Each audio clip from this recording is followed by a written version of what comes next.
Análisis del plan económico presentado por el presidente Lenín Moreno en un tiempo récord, ¿no? Para una medida de esta envergadura, 14 en temas de tributos, de impuestos.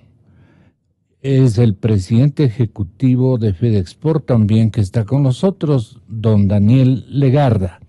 Dicho esto, señoras y señores, se encargó de especificar el señor presidente, sin comprometer materias primas ni bienes de capital. ¿Esto podría ser cierto?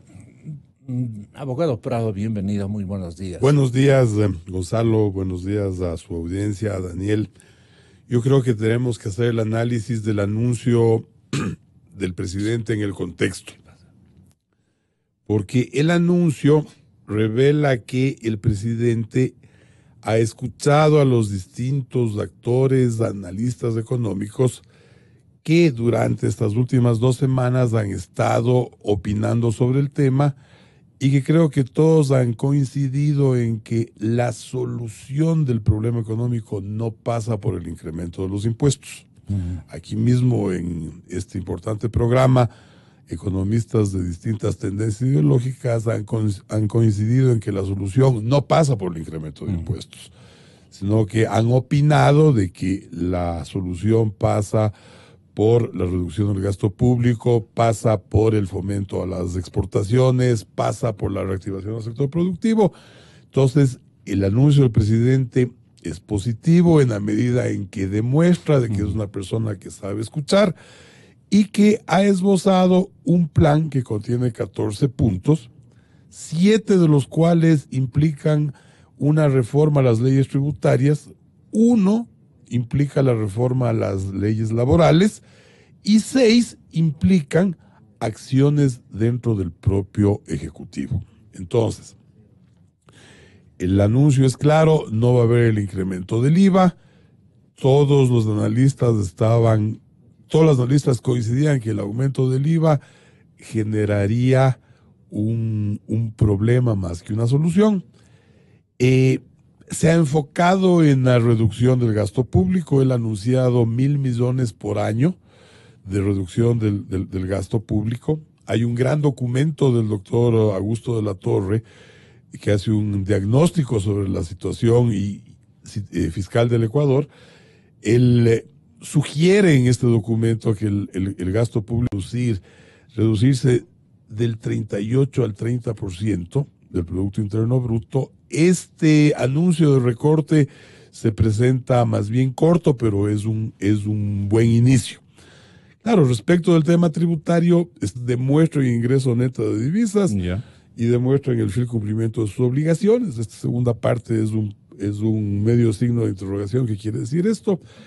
Y se está estableciendo una amnistía tributaria que está dividido en 2 conceptos. Primero, para las grandes empresas, una amnistía del 100% si el pago se hace dentro de los 90 días. Y para las demás empresas... decir que no hay incremento de impuestos, yo creo que hay una contradicción. Una contradicción cuando se anuncia el incremento de aranceles y de alguna manera alguna limitación al comercio exterior. ¿Qué cosas no escuché y hubiera querido escuchar y los ecuatorianos hubiéramos querido escuchar? Por ejemplo, reformas importantes en materia de la seguridad social. Yo creo que no hay ningún trabajador ecuatoriano ni los jubilados que estén contentos con lo que sucede en materia de la seguridad social. No es dable que un ministro haga una declaración como la que hizo el ministro Carvajal de que el seguro social está quebrado. Si un ministro dice eso, pues yo creo que la responsabilidad de un gobierno es acometer una profunda reforma en el sistema de seguridad social del Ecuador. Solo un par de cifras a efectos de comparación. Chile y Ecuador tienen más o menos el mismo número de habitantes, más o menos el mismo número de habitantes. El Fondo de Seguridad Social chileno supera los 250.000 millones de dólares. El Fondo del Ecuador está alrededor de los 12.000 millones de dólares. algo funciona mal con el sistema de seguridad social. Es necesario acometer una reforma profunda en ese campo. Los presidentes de Chile, perdone la interrupción, no se toman los dineros de la gente que ahorra en la caja del IES. Así es. Yo creo que usted ha dicho, ha anunciado o ha comentado también un defecto cualitativo del Fondo del Ecuador, que prácticamente todo está en manos del gobierno. Todo está en manos del gobierno. Perdone, don Guillermo, ¿usted nos podría explicar el equilibrio del sector externo? Porque me encantaría que también su mayor representante le exhiba a usted algunas dudas y entonces, entre gente que conoce, usted es uno de los que más conoce del sector externo y de otros ámbitos de la economía, ha sido su expertise permanente. Quisiera yo que también intervenga el señor presidente de FedExport para que le formule algún tipo de preocupación o consulta. Es Daniel Legarda el que está aquí y Mario Prado también cuando lleguemos al tema de los impuestos. Así es que del sector externo, ¿qué le faltó concretar al señor presidente Moreno? O tal vez los asesores le dijeron esto, no lo diga, pero el equilibrio del sector externo. Para proteger la dolarización, dijo él, se aplicará un incremento temporal de los techos arancelarios, es el aumento que usted alude, dentro de los límites que permite la Organización Mundial de Comercio y los acuerdos comerciales, sin comprometer materias primas ni bienes de capital, se encargó de decir el señor presidente de la República. A manera de una pastillita pequeña para que usted tenga la bondad de detectar la preocupación de los señores exportadores, le pido su autorización por el orden, simplemente por el orden del señor presidente, para que tenga la gentileza de configurarle lo que piensa el ex candidato presidencial de algún elemento del sector exportador que quiera o que tenga bien manifestarle este momento el señor que nos acompaña, el presidente Daniel Legarda. Tenga la bondad, Daniel. Gracias, Gonzalo. Un saludo a Mario, a Guillermo a la distancia y a Augusto, que se unirá después en el panel también. Adelantándome un poquito para responder su pregunta concretamente, creo que esta parte concreta del análisis de la balanza de pagos permanece como uno de los conceptos que a nuestro criterio no tiene el diagnóstico adecuado.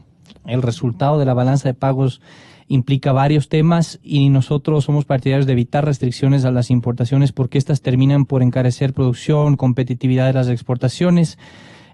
Como lo ha mencionado Guillermo, en el análisis que nosotros hemos hecho previamente de aquellos productos que podrían estar en la lista de aranceles, porque no conocemos la lista oficial, sí hay algunas materias primas y bienes de capital que son en algunos casos importados directamente por empresas exportadoras.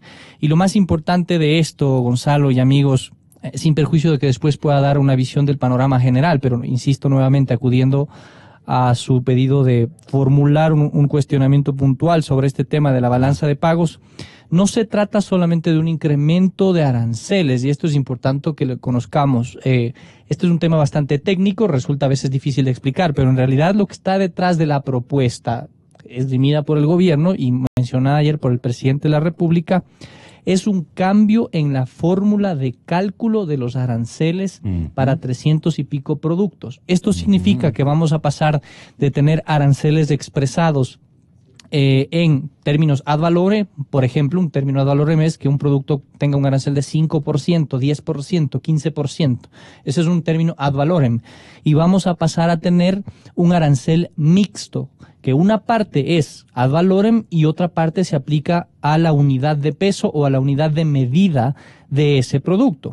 Esto lo que termina es por tener un impacto sobre aquellos productos que tienen una valoración más baja, básicamente. El problema de esto, Gonzalo, detrás, es que este cambio en la fórmula de cálculo puede generar que en la práctica estemos excediendo el techo consolidado de los aranceles en la OMC y que eso nos lleve, por lo tanto, a tener problemas con algunos de nuestros socios comerciales. Esto no va a afectar ni a la Unión Europea, ni a la Comunidad Andina, ni a Chile, ni a otros países con los que tenemos acuerdos comerciales. Eso ya está negociado y establecido los cronogramas de desgravación. ¿A quiénes se refiere entonces? Hablo puntualmente de afectación a Estados Unidos, Canadá, por ejemplo, que no tenemos acuerdo. Hablamos de Rusia.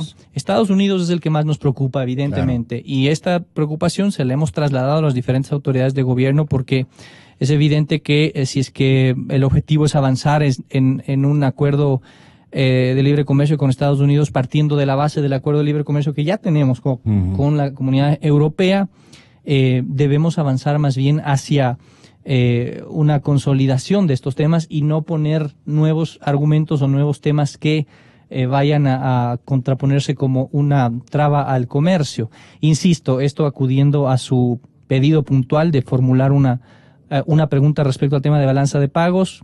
Pero tengo una apreciación más general que le haré conocer en la siguiente intervención sobre las medidas en su conjunto. La devolución del ISD y otros tributos a los exportadores, en el caso de que demuestren ingreso de divisas, ingresos a territorio ecuatoriano de divisas, que retornen en forma de utilidades en forma de ganancias o simplemente en forma de voluntades para apoyar, digamos, la parte interna del fomento de la producción en el Ecuador. Les correspondería a ustedes emitir también una señal cuantitativa del aporte que ustedes pueden hacer para el resto de actividades que necesitan reactivarse.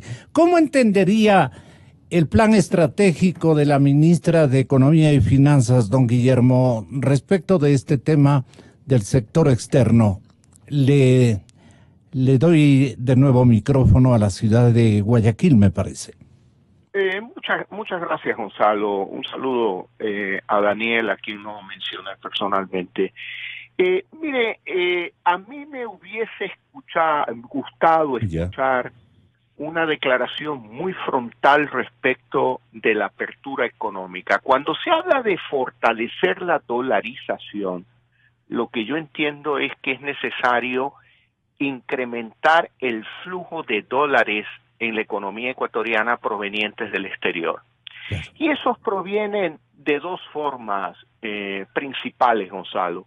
La primera, a través del comercio, a través de las exportaciones, a través de la venta de más flores, más cacao, más café, más banano, más productos exportables del Ecuador. Y por otra vía, a través de la inversión, es decir, dinero nuevo que llega del exterior para crear nuevas empresas y generar empleos en el país.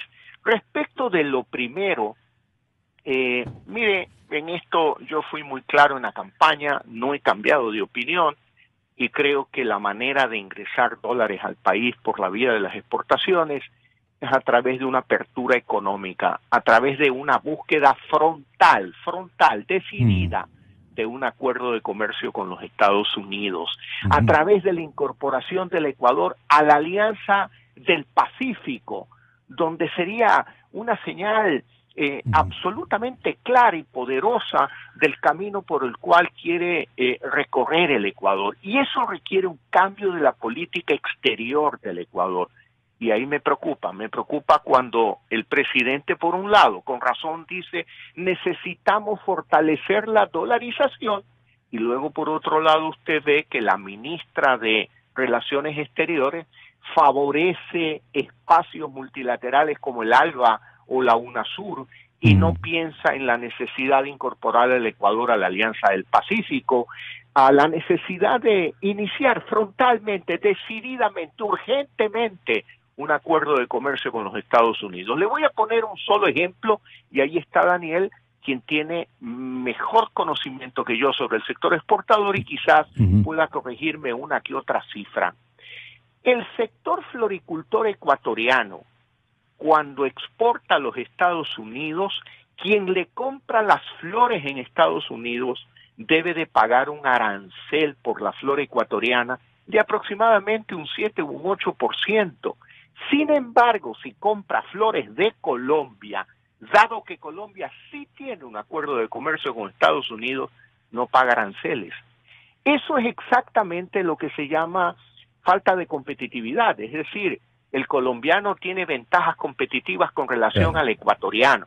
Eso es lo que hay que solucionar, y solucionar eso no, digamos, no cuesta nada, simplemente aceptar una realidad,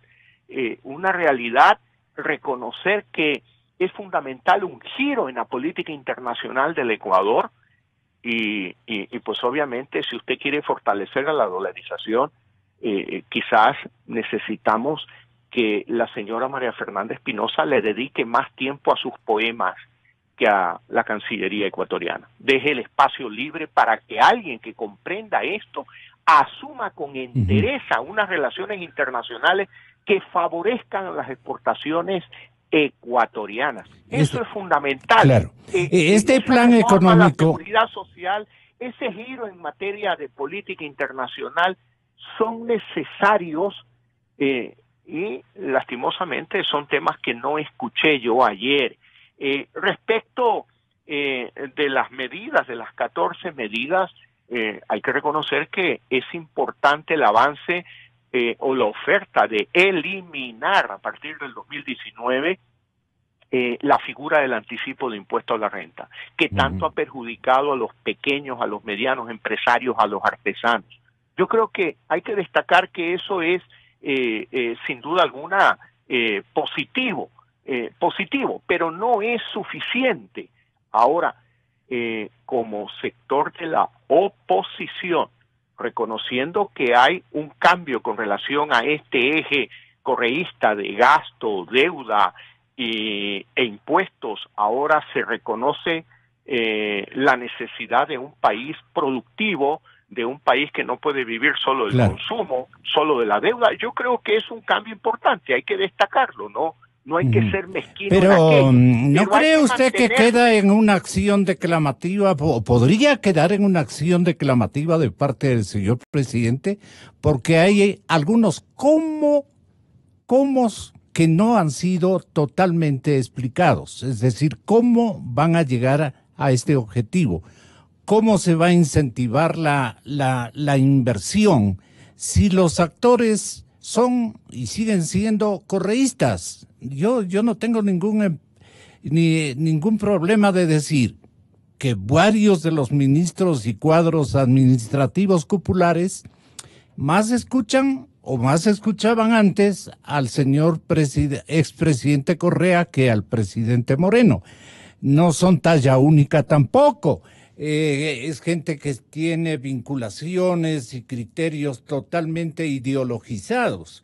Entonces, Augusto de la Torre, en la ciudad de Nueva York, en la metrópoli norteamericana, nos va a decir en sus oídos también, aquí en la ciudad de Guayaquil, don Guillermo, a los oídos de todos los ecuatorianos y de mis invitados en el estudio, si en verdad la fotografía ecuatoriana con este plan económico, con esta apertura del señor presidente Moreno, con esta fase aclaratoria o esclarecedora de cómo va a manejar las reglas de juego en materia de inversiones, se animará a invertir en el Ecuador. ¿Cuál es esa fotografía que tienen hasta este momento, por ejemplo, en el mercado financiero norteamericano, cuya sede fundamental usted la recorre como académico y como asesor?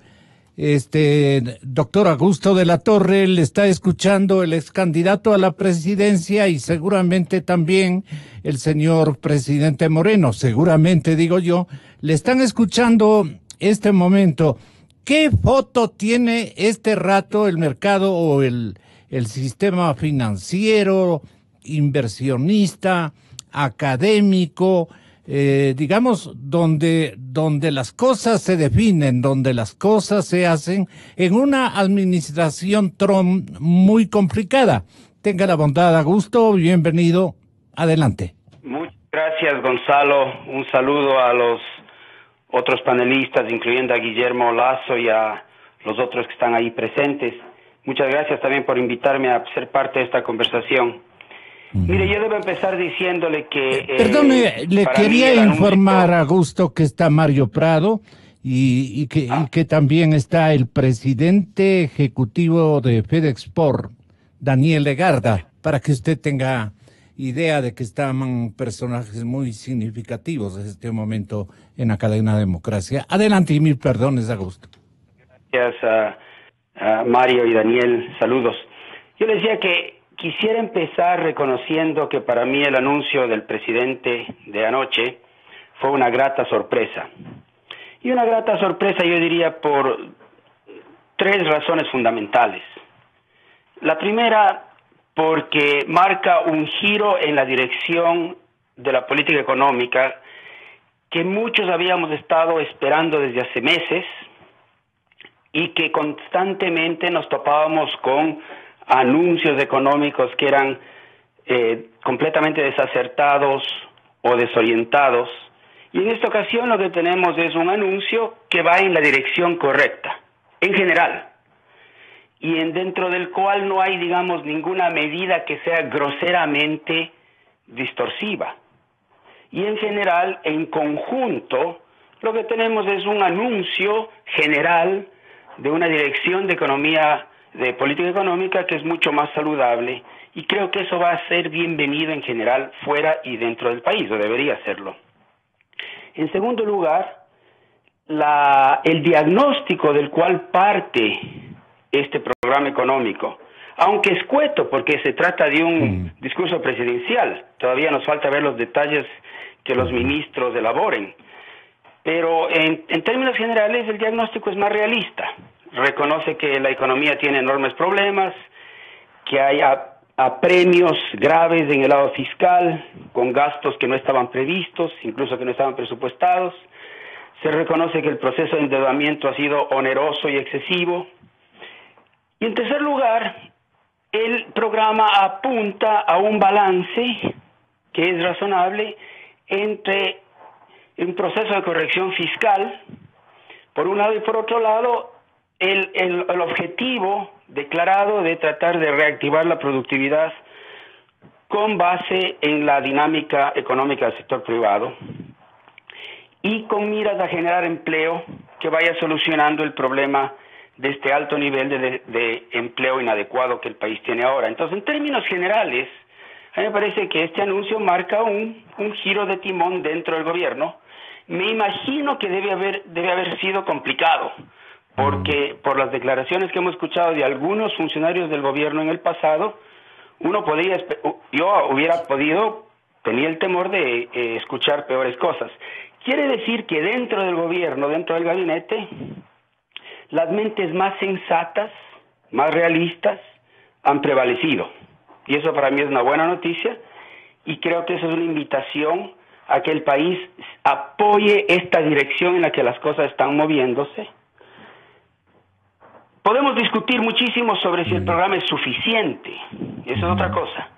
En mi opinión, hay áreas en las cuales el programa podría ser insuficiente, lo cual debería implicar que el gobierno debería estar dispuesto a hacer esfuerzos mayores y tomar medidas adicionales para apuntalar esta dirección que en general es buena.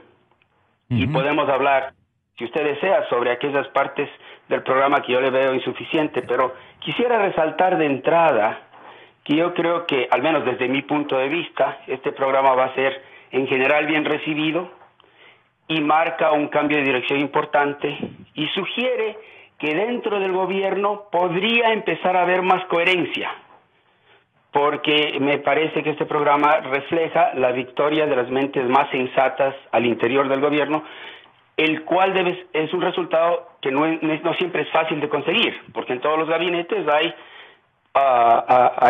visiones muy opuestas. Entonces empecemos por ahí, Gonzalo. Vale la pena.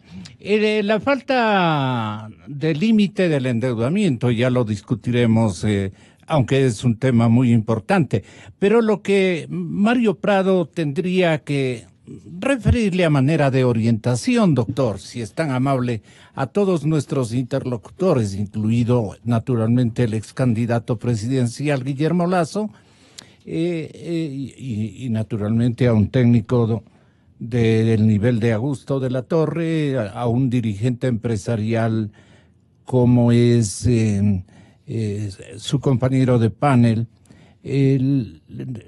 Quisiéramos que tenga usted la bondad de relatarnos un inventario de escepticismos o de elementos que faltan establecerse, explicarse.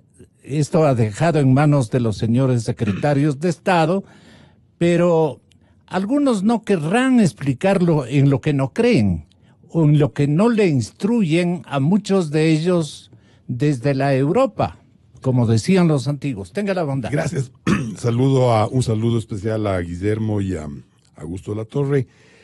El anuncio empezó en la primera medida de que se va a recaudar más impuestos. Y se dijo que se van a recaudar 810 millones adicionales entre el 2018 y el 2021, combatiendo la defraudación tributaria desde 3 puntos de vista. Empresas fantasmas, que hemos conversado aquí, que es una industria que existe en el Ecuador de venta de facturas falsas y que el Servicio de Rentas Internas tiene que profundizar el combate a eso y desde luego que le va a generar recaudación. Luego, paraísos fiscales. Y aquí creo que es importante hacer el siguiente análisis. Ecuador, el país que persigue los paraísos fiscales, el país que hizo una consulta popular en contra de los paraísos fiscales, está atrasado en la integración al Foro de Transparencia Fiscal, que es un modelo internacional que previene y que facilita el intercambio de información. Fíjese que Colombia y Perú ya están en este año dentro del sistema y están recibiendo transferencia automática de información sobre cuentas financieras de todos los países miembros. Panamá ya forma parte de este foro. Sin embargo, Ecuador está atrasado. Ecuador se espera que si se cumple todo el calendario recién en el 2020, en septiembre del 2020, podrá acceder a los beneficios de la transferencia automática de información de cuentas financieras. Entonces, el tema de paraísos fiscales es un tema en donde el país está atrasado. Respecto a la amnistía o remisión, va a generar ingresos por una sola vez, ¿no es cierto? Y la meta que se proponen es una meta alta de $1.600 millones en el primer año y 1.300 millones en los siguientes años, que me parece que son metas altas, pero creo que para evitar todos estos ataques que hace el correísmo a este gobierno, debe recordarse que en el gobierno de Correa hubieron 2 amnistías tributarias, precisamente por necesidades de la caja fiscal. Bien que lo diga. Y creo que además de eso, para evitar todo tipo de discusión, debería la amnistía contener la misma normativa que tuvo la última amnistía para que no haya ninguna duda. Respecto al tema de la atracción de las inversiones, me parece que es un punto bien importante lo que se está planteando, en el sentido de que si es que se asume el compromiso de reinvertir el 50% de las utilidades durante los siguientes años, se mantendrá la exoneración del ISD y del impuesto a la renta en cuanto a los dividendos. Esto me parece importante porque yo creo que Guillermo, Daniel y Augusto coincidirán conmigo en que en el Ecuador la inversión extranjera directa tradicionalmente no ha sido alta. Más bien ha sido pequeña la inversión extranjera directa. Cuando Guillermo Lasso dice que él cree en que el éxito está en el fomento de las exportaciones, y para ir al fomento de las exportaciones debemos llegar a un acuerdo comercial con los Estados Unidos y debemos integrarnos a la Alianza del Pacífico, entonces ahí sí puede haber un incentivo a la inversión extranjera.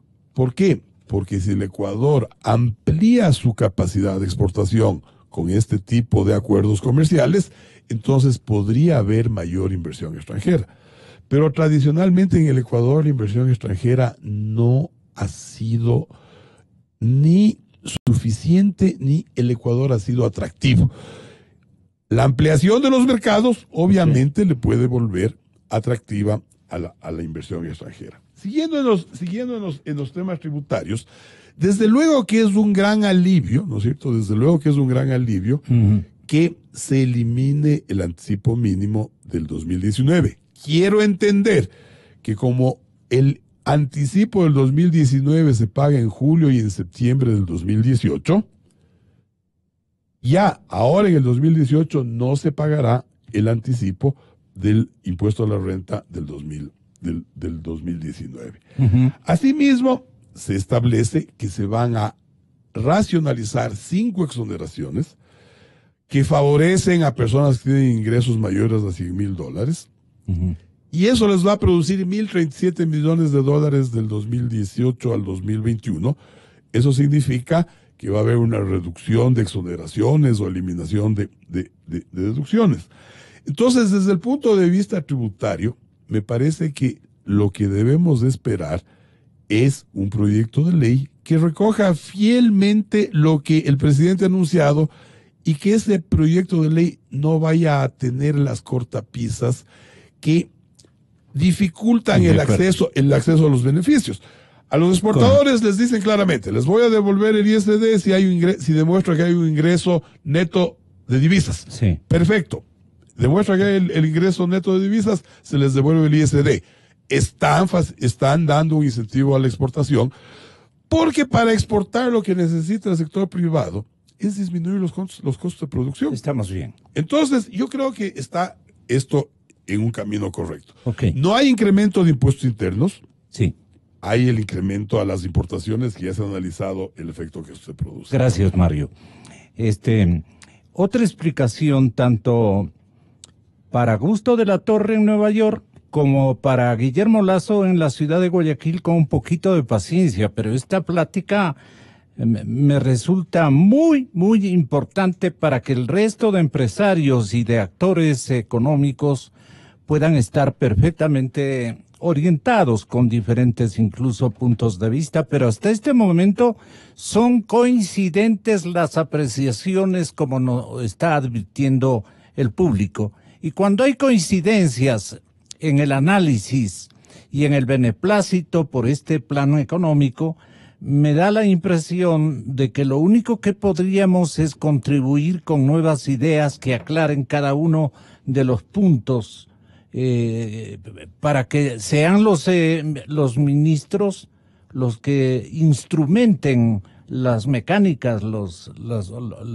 metodologías de aplicación de esto que, por ejemplo, para el sector de ventas al exterior, el sector exportador del cual vamos a depender, y este plan económico va a depender, y la dolarización y su sustentación va a depender de lo que ustedes, los exportadores, puedan cumplir, fomentar exportaciones, generando nuevos incentivos para el ingreso de divisas, devolviendo el ISD, ha dicho el señor presidente Moreno, y otros tributos, aparte del ISD, y otros tributos a exportadores que demuestren ingresos netos de divisas. ¿Cómo se puede eso demostrar? Número uno, incentivos a nuevas inversiones también ha ofrecido el señor presidente, más o menos por dónde sería el incentivo o los incentivos. También dicen ampliación de acceso a créditos productivos y de inversión. Esto también les favorece a quienes van a ejercitar ventas internas y ventas externas, naturalmente. generar condiciones de seguridad para el desarrollo empresarial. Aquí, ¿con qué debería sustentar este punto o esta aspiración del señor presidente Moreno y sus medidas económicas? Y el último que le he subrayado es el impuesto a la salida de divisas, que dice que se va a reducir de forma gradual. Entonces, señor presidente, los exportadores, deme su punto de vista sobre estos elementos optimizantes de la actividad para sustentar la dolarización que entró en desespero en el régimen cupularmente hablando y en el señor presidente de la República, que al final les dijo a sus ex colaboradores: no me gusta tu libreto, mejor está este otro. Y bueno, vale la pena resaltar aquello. Gracias, Gonzalo. No quiero dejar de mencionar el análisis, digamos, sobre el contexto general del plan para entrar en los detalles que usted menciona. Porque me parece relevante, no tuve la oportunidad de hacerlo al inicio. En el primer análisis que tenemos de los 14 puntos, con un beneficio de inventario sobre el detalle de cada uno de ellos planteados, porque hay que ser claros que, como se ha mencionado, todos los panelistas coincidimos, no hay un detalle desmenuzado sobre cada uno de estos puntos que es sumamente necesario revisarlos. Entonces, con el beneficio de inventario sobre estos, evidentemente deja cierto optimismo en el sector privado, con mucha cautela, no libre de observaciones, evidentemente. Coincido sobre todo con el criterio de Augusto, en el que en mucho tiempo, no recuerdo si fue Augusto o Guillermo, que dice que en mucho tiempo no veíamos un anuncio que ponga en el centro de realmente el crecimiento económico, las medidas productivas, al sector privado. Eso creo que es lo que más vale destacar, porque la filosofía hasta hace poco era el Estado en el centro, ¿no? Y el Estado inclusive por encima de los ciudadanos. Eso es lo que llegó a pasar en los últimos años. Entonces creo que los objetivos y ejes planteados dejan ver que, más allá de que existen esas observaciones y temas pendientes que no se han considerado, o al menos no han sido mencionadas en el plan, hay oxigenación en esos conceptos económicos y productivos sanos para el Ecuador. Coincido con el criterio del presidente mencionado ayer de que las medidas no son un paquetazo, evidentemente no lo son. Hay que reconocer que se han recogido algunas de las propuestas que han sido planteadas por el sector productivo en varias instancias, por ejemplo, el Consejo Consultivo, hablando de la eliminación de la fórmula de cálculo del anticipo de impuesto a la renta, la revisión del ISD, por poner algunos. Y rescato sobre todo que esa oxigenación a la que me he referido permita ver que el gobierno reconoce que la productividad y la competitividad son sustento para el crecimiento. Estos términos han estado completamente en el último de las prioridades en los últimos años, y sobre todo que se reconozca que debe estar basada, como digo, en el sector privado. Esto implica reducir los excesos de la última década, el pésimo manejo económico en el centro del gasto público. Ahora, decía que no me dejan de preocupar algunos aspectos, ya he mencionado en mi primera intervención respecto al tema de aranceles y sobre todo el manejo del concepto de la balanza de pagos. Se quedan temas afuera, como por ejemplo negociación de acuerdos comerciales como Estados Unidos. Me parece que es un gran ausente dentro de este plan y que debería ser incorporado, y nosotros como Federación de Exportadores lo vamos a incluir. ¿Qué podría haber incorporado en cuanto a una reactivación de la relación con el señor Trump? Entonces no han conversado nunca, nadie, recién se instala un nuevo embajador. Ha habido avances, Gonzalo, en esa materia, pero creo que si estamos hablando de un plan económico en donde una buena parte corresponde a fomentar las exportaciones, a mejorar su competitividad y demás, hay que abordarlas desde lo práctico, y en la práctica lo que más fomenta las exportaciones no es efectivamente un incentivo de devolución de impuestos, que funciona, es positivo, pero en la práctica es apertura de mercados y que esas condiciones de certidumbre estén para el largo plazo. Por lo tanto, me parece que ese debería ser un punto incluido en el plan del gobierno. Y otro que no es área de mi materia, pero que es uno fundamental por la sostenibilidad económica, y que ataca o va a uno de los núcleos de los problemas económicos que hemos tenido en el último año, es la urgente necesidad de cortar de raíz esa incestuosa relación entre el Banco Central y el Gobierno Central a través de los créditos de liquidez. Eso está ausente en el plan. Respecto puntualmente a los temas que Su atañen al preocupación sector excelente, exportador, no el olvido No del se señor mencionó. presidente Moreno. no se mencionó, Claro. exactamente. ¿Va Entonces, a seguir con ese mismo juego, eso señor tiene que eliminarse presidente? porque es parte Le de los pregunta a la problemas gente. en el déficit, ¿no? Y en el tema de exportaciones, me he referido a que un ausente de temas de acuerdos comerciales deberían incluirse y vamos a proponer que esto sea así. Pero en el punto 5, sobre todo, que habla el plan del fortalecimiento a las exportaciones a través del incentivo por ingreso de nuevas divisas para nuevas exportaciones, habla de nuevas exportaciones. A mí me parece que más allá de que el concepto del incentivo lo aceptemos y es bienvenido, digamos, va a ser necesario para paliar un poco la pérdida de competitividad generada por el incremento de costos en los últimos años. No es menos cierto que en los últimos años, tanto en el gobierno anterior como en este, ya hemos tenido ofrecimientos que no se han cumplido lamentablemente respecto a mecanismos de incentivos tributarios. En el último ley, la mal llamada Ley de Activación Productiva aprobada en el mes de diciembre, se aprobó un mecanismo de incentivos, digamos, dentro de ese plan, que fue también la aprobación de la ley, se aprobó un mecanismo de incentivos por alrededor de $100 millones, que hasta la fecha ha sido puesto en práctica, Gonzalo, no hay nada al respecto. Y lógicamente estos conceptos no me dejan de preocupar como representante de los exportadores, ¿no? ¿Qué son nuevas exportaciones? ¿No? Y el otro por incremento de inversiones. Me parece que ahí hay mucho por aclarar. Finalmente, respecto al tema de ingreso de las divisas, concepto que compartimos, la gran mayoría de exportadores trae sus divisas porque es lo lógico, porque tiene que pagar operaciones acá, empezando por sueldos y salarios que pueden llegar a representar en los sectores que más peso tiene la mano de obra, por ejemplo, hasta 45% de los costos. Por lo tanto, solamente suena lógico que el ingreso de divisas con exportación se traiga acá. Pero hay conceptos que se deben comprender para que cuando se implemente el mecanismo, se implementen este incentivo, que no sea por el ingreso de divisas netamente. El ingreso de divisas tiene que ser un requisito de control posterior, que sea por la exportación. ¿Por qué, Gonzalo? Y pongo un ejemplo clarísimo de esto. Una empresa que fabrica productos de madera aquí realiza una exportación, digamos hoy día que estamos 3 de abril, ¿no es cierto? No va a recibir el dinero hoy 3 de abril. En la mayoría de casos esto no funciona así. Recibe el dinero después de 60, 90, en el peor de los casos 120 días, con el riesgo de que en ciertos mercados inclusive no se pague. Esos son casos extremos. Pero vamos al tema, al mensaje puntual de esto es: demora ese ingreso de divisas en el país, demora en regresar los recursos por esa exportación. El incentivo no se puede plantear sobre el ingreso de divisas, porque va a llegar muy tarde, porque esto va en contra del objetivo mismo que busca el beneficio, que es incrementar el volumen de exportaciones. El beneficio debería ser como está actualmente planteado, al menos en la normativa, que es una vez que el exportador formaliza su exportación.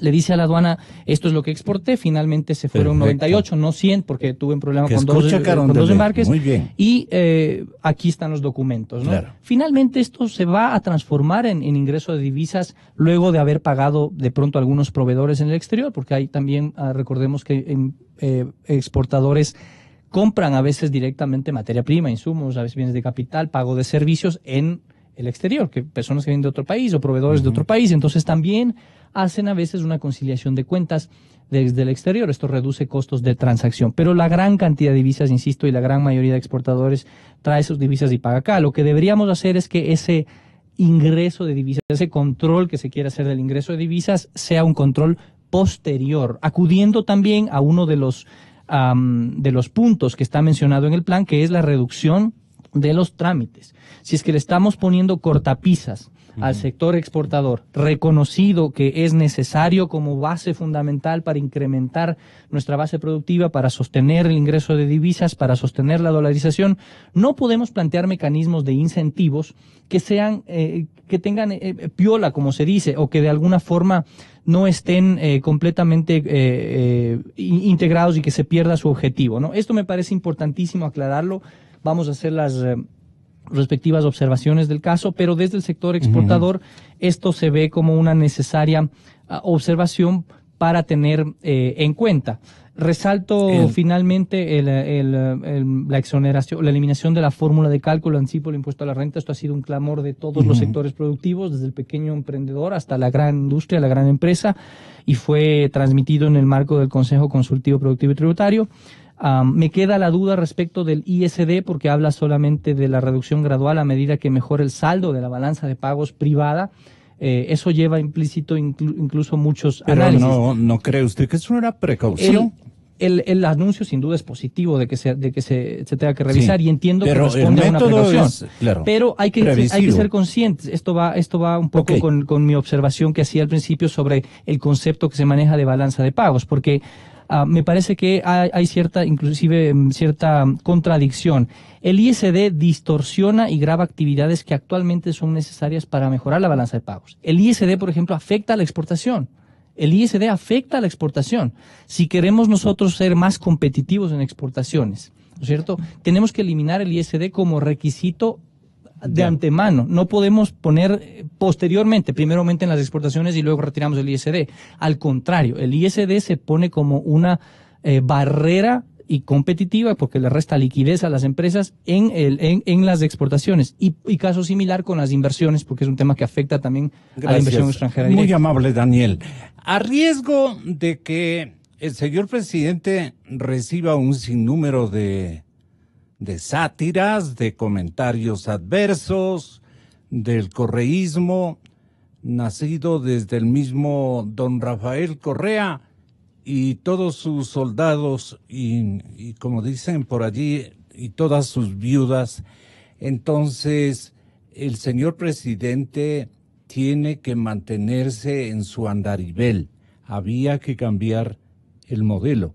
Los 14 puntos son muy significativos. Es un esfuerzo que no hay que darle categoría de triunfalismo para el sector privado, sino el que triunfó ha sido la escuela de la sensatez.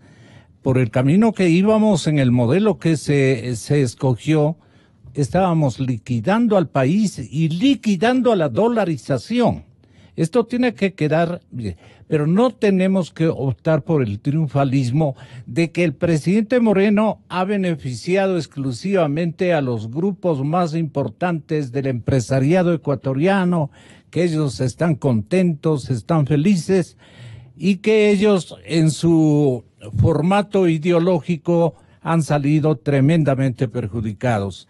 Y por eso me contenté mucho cuando en el punto 14 se dice Augusto de la Torre, se dice Guillermo Lasso, se fomentará economía popular y solidaria con asistencia técnica, comercialización y acceso a preferencias y a servicios financieros.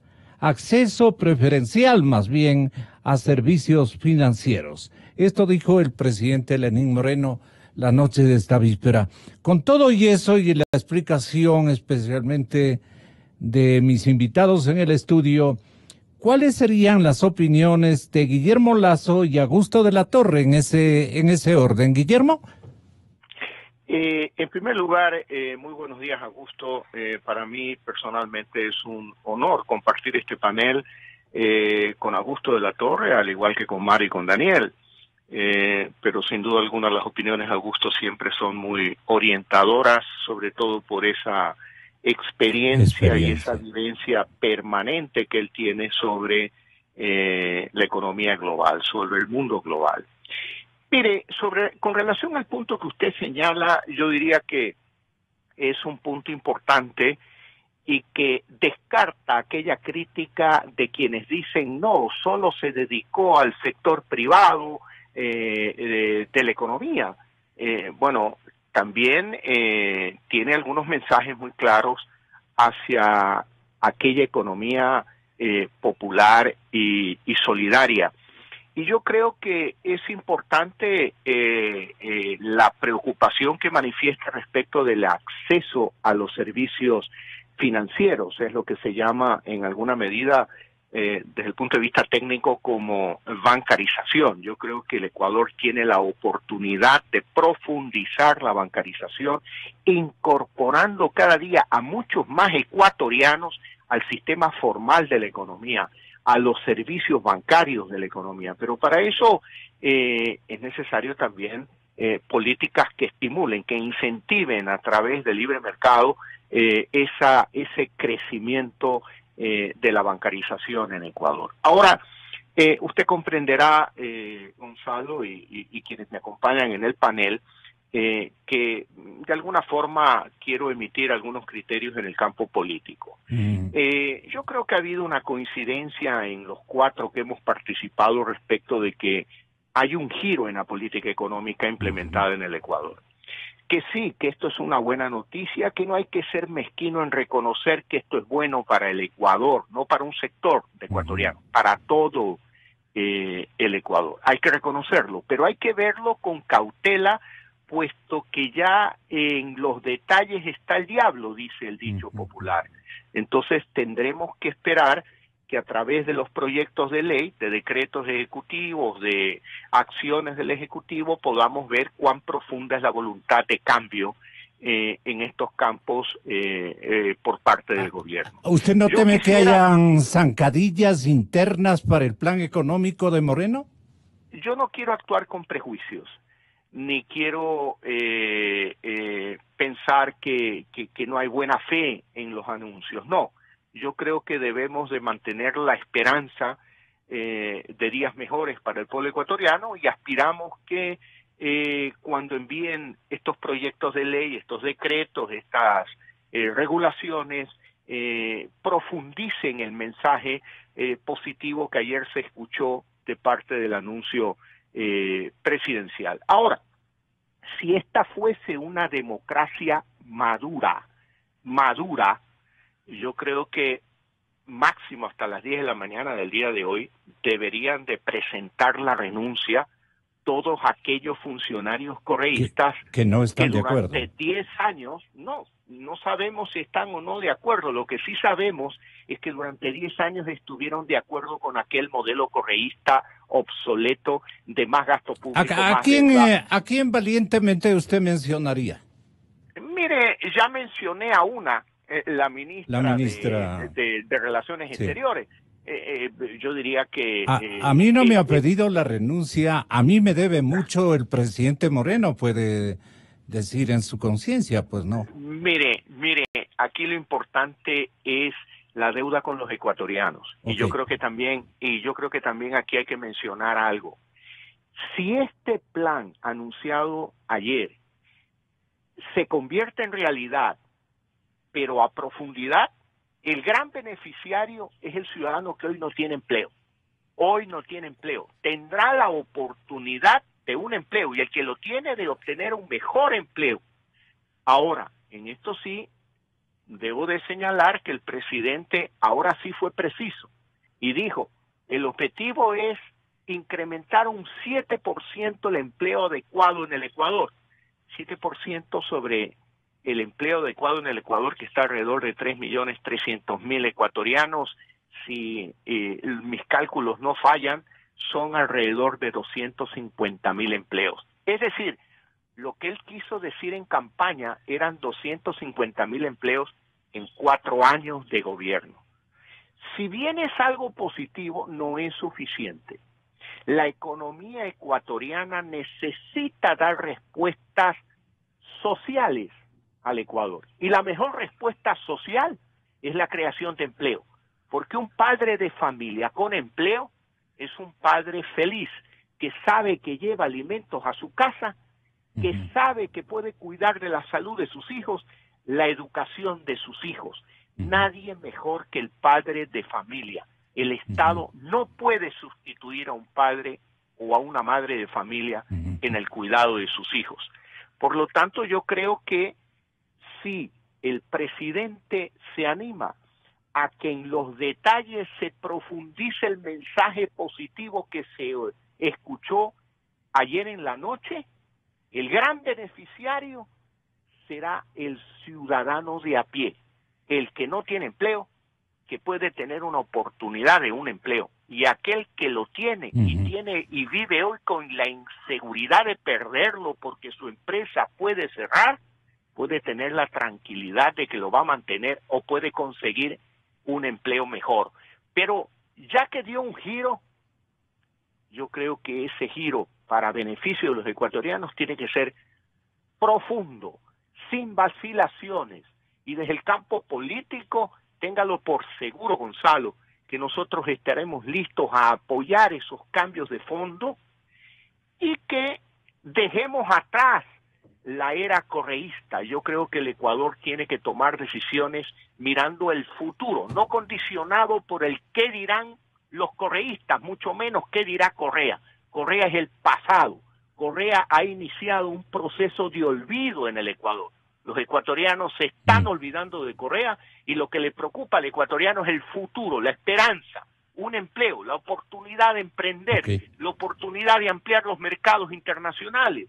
Mire, los acuerdos de comercio no solo son importantes para vender más cacao, más café, son importantes para generar empleo, porque países como Perú, por ejemplo, se convirtieron en grandes polos de atracción de inversión extranjera para empresas fabricantes de televisores. ¿Por qué?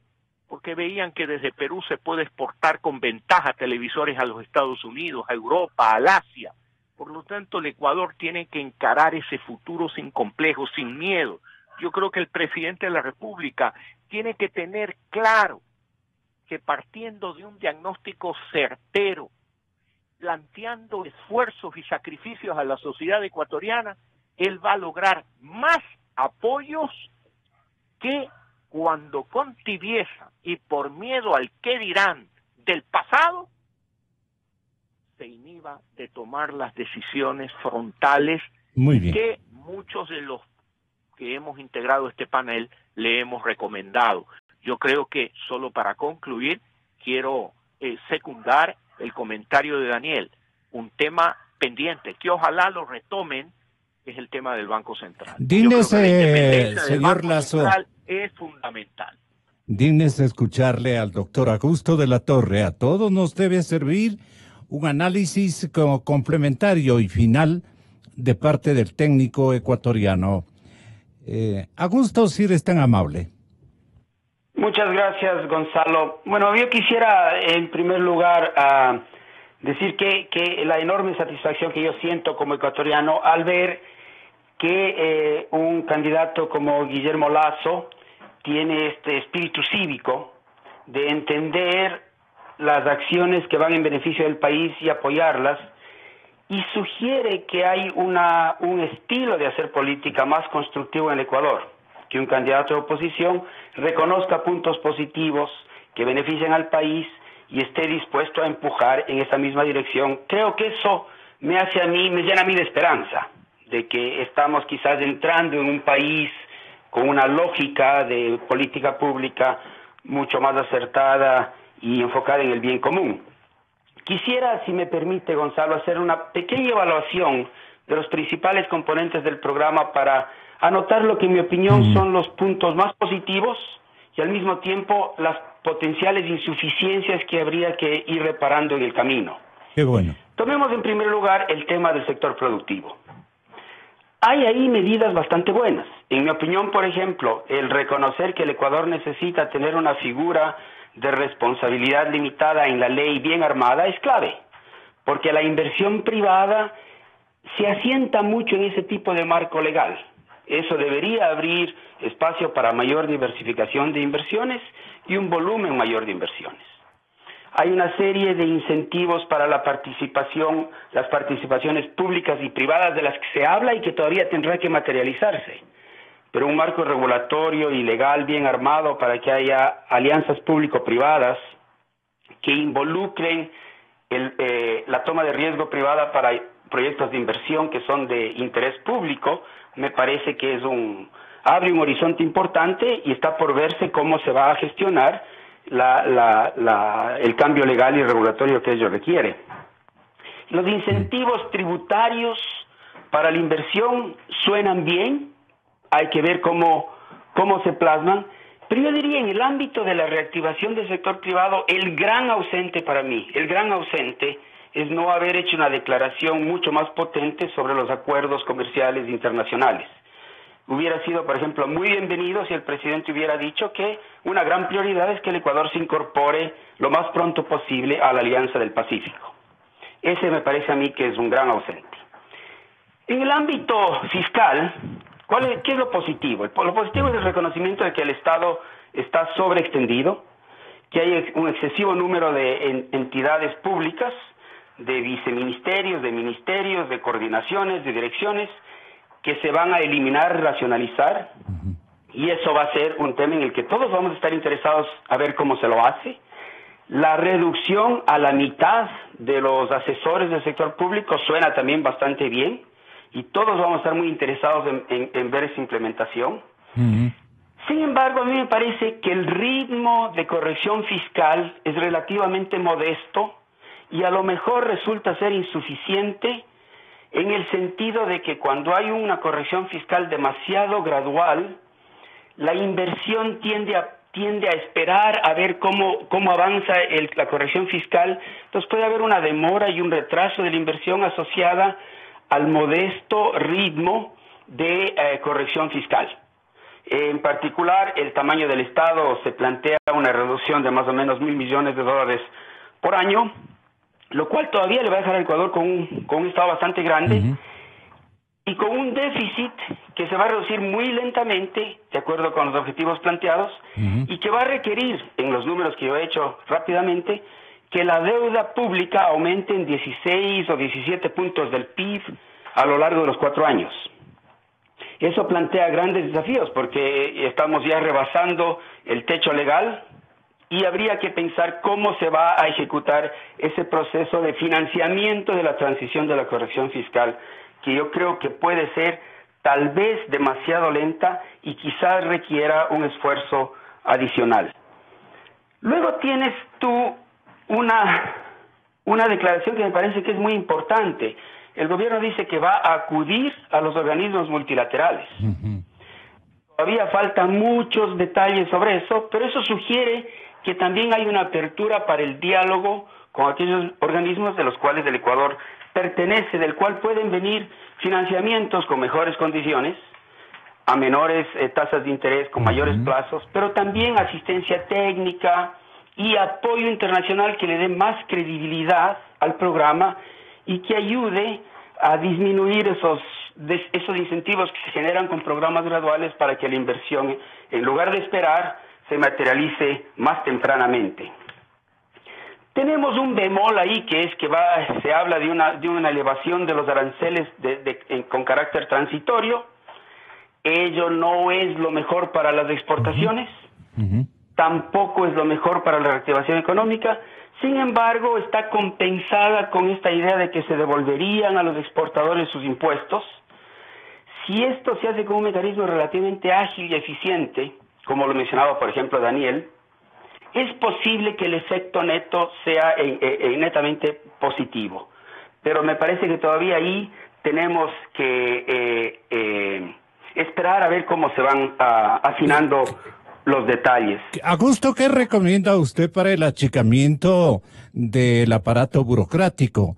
No precisó con mayores detalles lo que piensa hacer el señor presidente, a él seguramente no le corresponde, pero habló algo de los asesores y del gigante monstruo que nos ha estado carcomiendo desde todo punto de vista la economía y la bolsa fiscal. Ha estado extrayendo durante 11 años importantes márgenes de recursos que hubieran tenido un buen destino en otras circunstancias.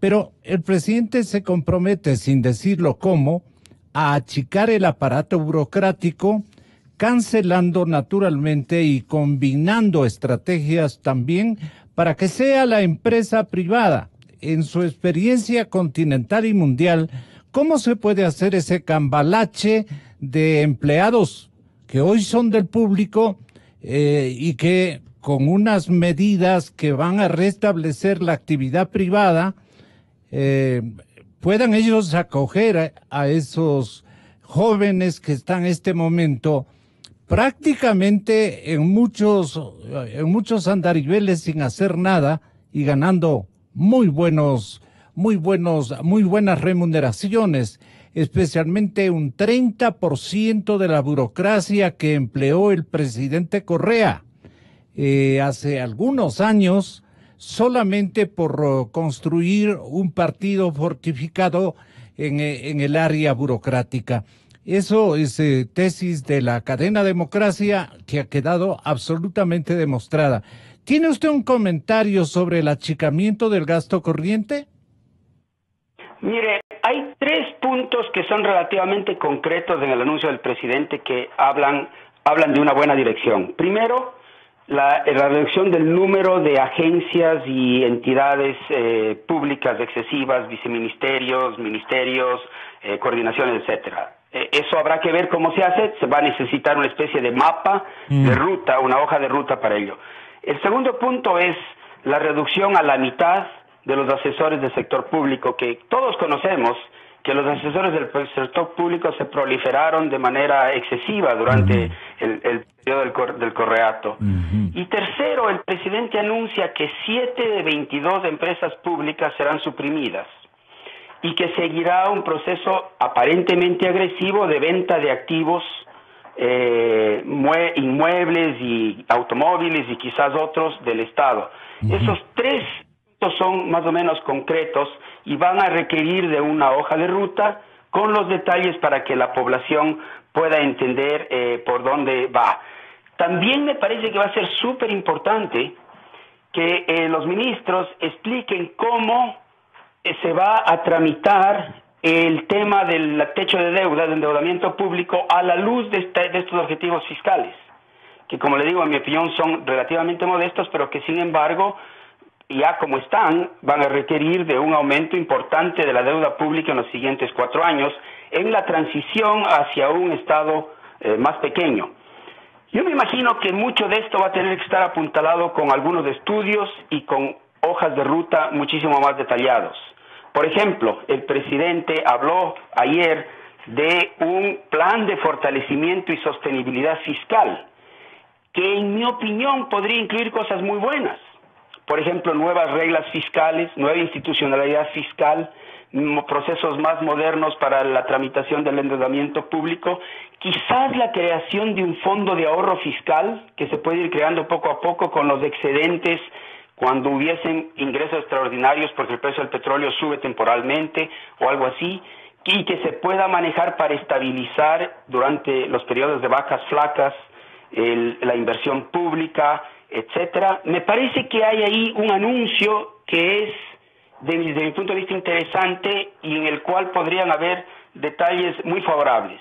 Y además me parece también bastante bueno el programa que el presidente reconozca que este requiere ser un sacrificio compartido y por eso la atención al empleo adecuado, la idea de pedir un sacrificio de las personas con mayores ingresos mayores de $100,000 por año, en niveles en los cuales se plantea reducir ciertas deducciones y beneficios tributarios, lo cual me suena bien desde el punto de vista de la equidad social, y atención al sector de la pequeña y mediana industria y de la actividad solidaria. Entonces, todo eso me parece que redondea un giro filosófico, yo diría, casi sobre la política económica. ¿Por qué filosófico, Augusto? ¿Ideológico, dígame? Dice usted? Filosófico, dice, ¿por qué? Porque hay un cambio de énfasis. Hay un reconocimiento de que la economía dará sus frutos si es que está centrada en la actividad privada, en la inversión y en la productividad, y no en la presencia excesiva de un Estado fofo. Y que reconoce que el gobierno de Correa nos dejó la mesa mal servida y poco servida y no servida. Y que ahora hay que hacer muchos esfuerzos para corregir esta situación, pero que hay que hacerlo de una manera que genere entusiasmo en la inversión privada. Gracias, Augusto. Todavía faltan cosas ahí, pero me parece que hemos dado un importante giro de timón. Qué buena nota. Nos deja alentados. Muchas gracias, Augusto de la Torre en Nueva York. Muchas gracias en Guayaquil a don Guillermo Lazo. Aquí en la capital de la República, todos ustedes fundamentalmente que han atestiguado esta plática, especialmente a Mario Prado y a Daniel Legarda. Muchas gracias a todos, señoras y señores. Ahora, para desmenuzar la concreción de que no habrá el paquetazo que fue una especie de obsesión de el señor presidente Moreno, que lo ha cumplido. Pero bien vale que usted se prepare con una interrogante ciudadana, bien vale, señores empresarios, que averigüen al titular del Servicio de Rentas Internas, el manabita Leonardo Orlando, que tiene la bondad de acompañarnos, siendo el puntal de los ingresos tributarios para un escenario donde se va a requerir que paguemos los impuestos, y que la industria de la evasión, especialmente del lado privado, termine. De eso vamos a hablar en contados instantes. Muchas gracias por la atención a esta primera parte. Gonzalo Rosero, credibilidad incuestionable.